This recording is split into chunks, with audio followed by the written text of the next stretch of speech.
Welcome back to The Deep Dive. We're going behind the scenes this time. It's a podcast you might already know. The Diary of a CEO with Stephen Bartlett. We've got a ton of material, really interesting insider info directly from the CEO himself. You've given me YouTube videos, articles, all sorts of stuff. So much to unpack. Everyone always talks about consistency, but Bartlett's journey really shows you why it matters. Yeah, for sure. He started solo, recording in his bedroom. Just him, right? No fancy equipment, just raw enthusiasm. Just going for it. But for the first 3 years, he wasn't releasing episodes on a regular schedule. Ah, interesting. And that's where things get interesting. His growth was pretty stagnant for those first few years. I see. So not much was happening. But then, the moment he committed to weekly episodes, boom, 10 times the growth. Wow, that's huge. Yeah, he basically proved the consistency theory right there in the data. The data speaks for itself. He chose to release every Monday at 7 a.m., Really? which seems like a weirdly specific choice. It does, yeah. What's the strategy there? It's all about understanding his audience. A lot of his listeners, they're tuning in on their Monday morning commute. Oh, I get it. Getting ready for the work week. Exactly. So by dropping a new episode right before that Monday morning grind. Like their Monday morning coffee. Exactly. It's their dose of entrepreneurial inspiration to start the week. Now, for the first 10 months, he was flying solo. Yeah, just him. Yeah. When did he start bringing in guests? Well, he realized guest appearances were a fantastic way to reach new listeners. Podcast platforms, they don't really have that viral sharing. Not like you see on social media. Exactly. It's much harder for people to just stumble across a podcast organically. Really, you can't really retweet a podcast episode. Precisely. So guests were a way to get in front of new people. Introduce the Diary of a CEO to a whole new pool of listeners. Like tapping into their existing audiences. And it sounds like he genuinely enjoys that format, learning from all sorts of interesting people. Oh, absolutely. Plus, having guests made things more efficient. Instead of spending hours planning and scripting solo episodes. He could just have a conversation and keep things organic. And probably wrap up recording a lot quicker, too. Smart move. Yeah. But here's something that really stood out to me. Bartlett has actually deleted episodes that he felt weren't up to snuff. Wow. Really? Even episodes with big-name celebrities? Wow, that's serious commitment to quality. Yeah, he's basically saying, I'd rather protect my audience's time and maintain their trust than chase views with a subpar episode. I can respect that. He only mentioned deleting a handful out of almost 100, but the fact that he's even willing to do it... It sends a message, right, to his team. Quality is king. And that benefits everyone. The listeners get a consistently valuable experience. And it probably attracts better guests, too. And sponsors, probably. That's for sure. It makes you wonder who those deleted guests were, though. Oh, absolutely. But I respect him keeping it under wraps. It shows it's not about chasing clout. It's about the conversations. The insight. The value. Exactly. Speaking of value, let's talk about money. Because Bartlett didn't exactly skimp on investment to make this thing run smoothly. You went all in, huh? He started with a budget of about £4,000 for equipment. Oh, wow. Ended up spending closer to $40,000 once things took off.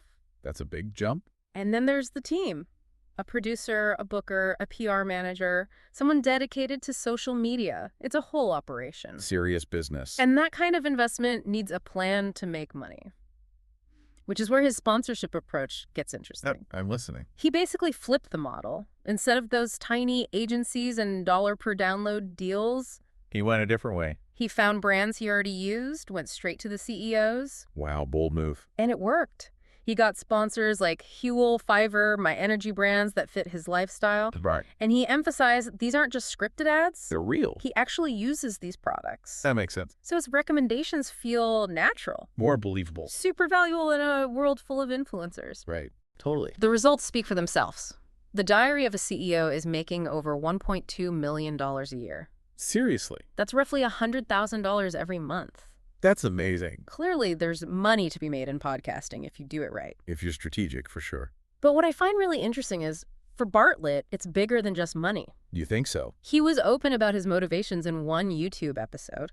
Initially, he cared more about having deep conversations than reaching a huge audience. Interesting. So depth over reach. Exactly. Even with a smaller audience early on, he saw how those conversations could connect with people. That's powerful. He also talked about how podcasting itself, combined with his diary, had a huge impact on him personally. How so? It made him reflect on his experiences, analyze what he was learning. Like forced introspection. He even said it made him smarter and more self-aware. That's fascinating. It's like he's constantly evolving through those conversations. And through thinking about it all. And let's not forget, it honed his communication skills, which are valuable no matter what you do. Definitely. Everyone needs that. He even talked about forming real friendships with some guests, like Reggie Yates and Liam Payne. I love those episodes. They're so genuine. It's not just transactional interviews. He's building real connections. It shows the power of opening up, being vulnerable. It's like he created a space for authentic connections to flourish, not just between him and his guests, but for the listeners too. It makes you think about his earlier stuff, those short viral videos on Facebook Watch. You're talking about those early videos. Yeah, he said those felt unfulfilling. Millions of views, but little impact. People would forget them instantly.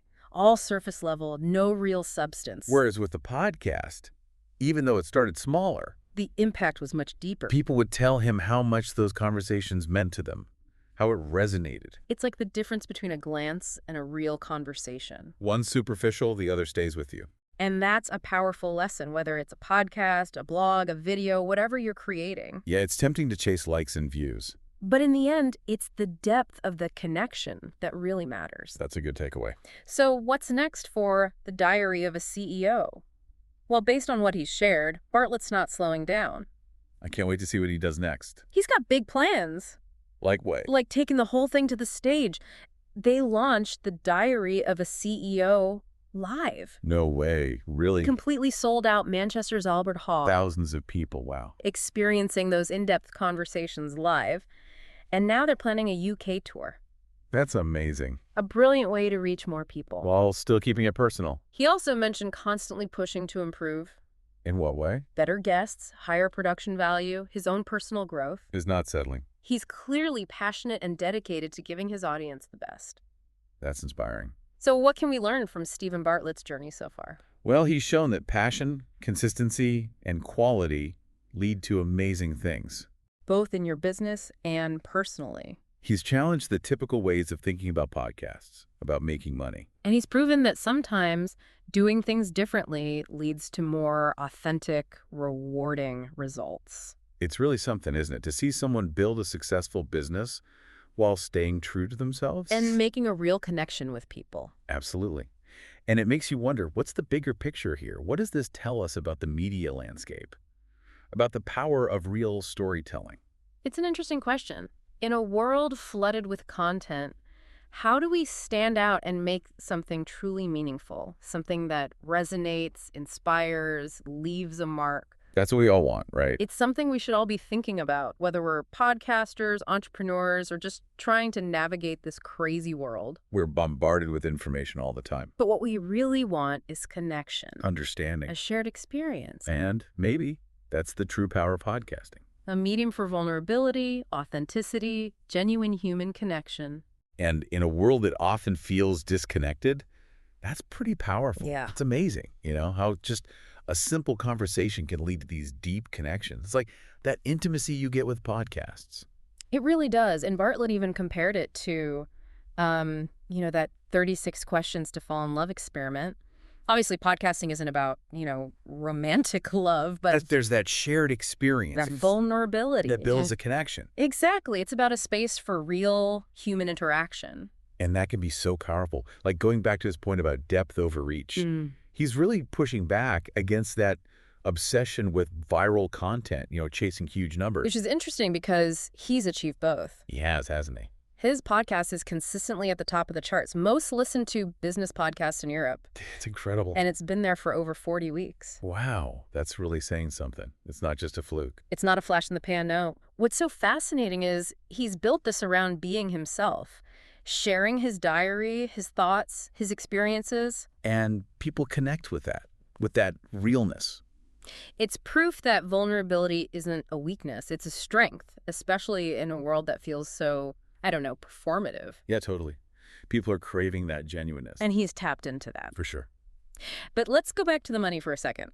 Because his approach to monetization is really different. It is, yeah. He didn't follow the usual playbook. Instead of relying on those low-paying ad networks, he built relationships directly with brands he believes in. And it's working for him. Yeah. Making over $1 million a year is no joke. It's not. And what's insightful is that he got higher rates by going straight to the CEOs. Cut out the middleman.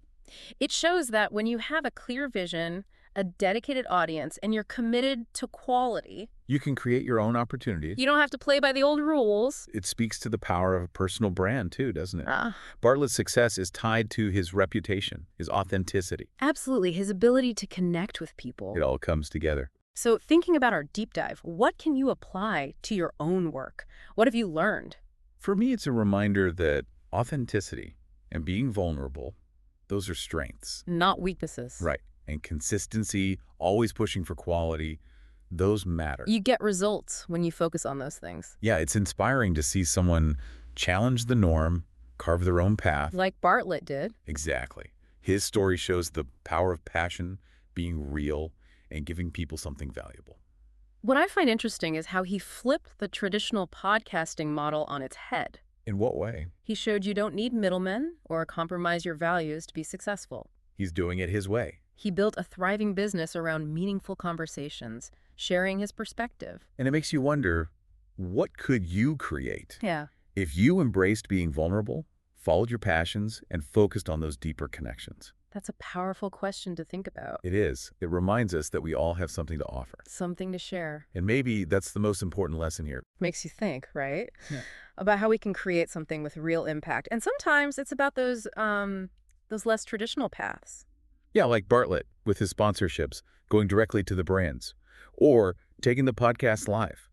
It's like he's redefining what a podcast can even be. It's an experience, not just content. And people are loving it. The Diary of a CEO is the top business podcast in Europe. Really? That's amazing. Consistently on the charts for over 40 weeks now. And it's not just a small group either. He's reaching people from all walks of life. I think he's tapped into something we all crave, Yeah. that human connection. In a world that's, well, sometimes it feels like it's all about algorithms. Then AI. Exactly. It's refreshing to see this real human approach. It's like he's created this space where people can just be themselves, feel seen and heard. It goes beyond business. It's about life, about shared experiences. And that's something we all need, I think, especially in a world that can feel so divided. Bartlett's podcast reminds us that we're not so different after all. And it's created a community, too. People connecting online, offline, sharing their stories, supporting each other. It's spreading beyond just the podcast itself. It's the power of vulnerability, being authentic. When we share our own struggles, it gives others permission to do the same. And that can be so healing. For everyone involved, it breaks down walls, reminds us we're not alone. Connecting this to the bigger picture, it seems like people are hungry for this authenticity. Tired of the perfect images on social media. They want something real, Raw. something that reflects the ups and downs of being human. And Bartlett's podcast does that. It's not always perfect. But it's genuine. And that's what draws people in. It reminds us that it's okay to be imperfect. Those imperfections, they make us who we are. So what stands out to you from all this? What could you apply to your own work, your own projects? Honestly, it's that reminder that being yourself, that's powerful. It's not about having it all figured out. It's about sharing your perspective, your truth.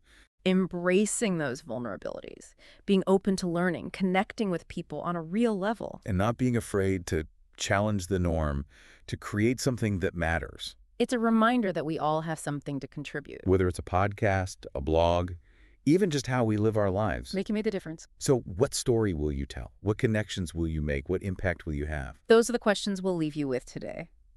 That's it for this episode of The Deep Dive. Thanks for joining us on this journey into the world of podcasting and the power of real, authentic storytelling. Until next time, keep exploring, keep learning, and keep diving deep.